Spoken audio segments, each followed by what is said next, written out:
So what do you make of this Phillips Berenson business, Desmond? Not too good, I'm afraid. What do you mean, worse than the press are saying? It's something more than just another investment bank that's made the wrong investments. I'm afraid so. Tip of the iceberg. Tell me more. They've broken the rules. What do you mean, the insider trading regulations? No. Oh, well, that's one relief. I mean, of course they've broken those, but they've broken the basic rule of the city. I didn't know there were any. Just the one. If you're incompetent, you have to be honest, and if you're crooked, you have to be clever.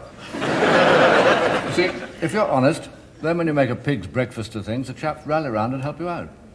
If you're crooked? Well, if we're making good profits for them, chaps don't start asking questions. They're not stupid. Well, not that stupid. So the ideal is a firm which is honest and clever. Yes. Let me know if you ever come across one, won't you? And Phillips Berenson? Well, they were, Breaking the law. I wouldn't put it like that. Well, were the directors siphoning off shareholders' funds into their own companies? Might have paid it back later, though. But they didn't. Well, they haven't yet.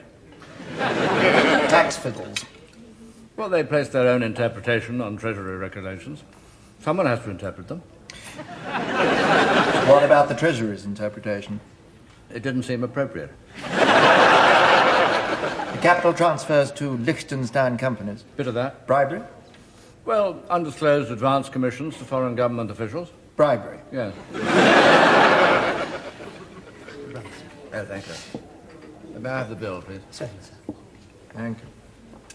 So, when's all this going to come out? Well, that's just it, you see. It mustn't. How do you stop it? I don't know. That's what I meant about breaking the rules. If they were profitable, none of this would ever need to come out. But now they're going bust. I don't mind telling you, I'm worried. Are you involved? But surely a huge bank like yours isn't really affected. I wish you were right. But we've been supporting them in a big way. We're in for 400 million.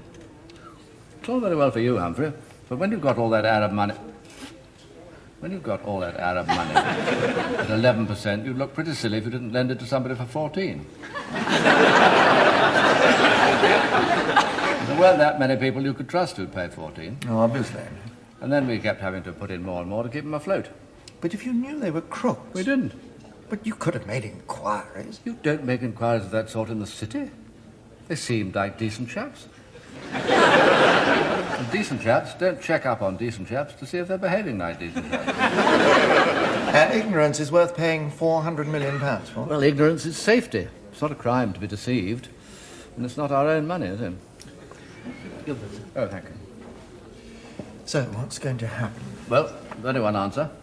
The Bank of England must bail out Phillips Berenson. No publicity, keep it in the family. That way we get our money back. At the taxpayer's expense. Of course. Can it be done?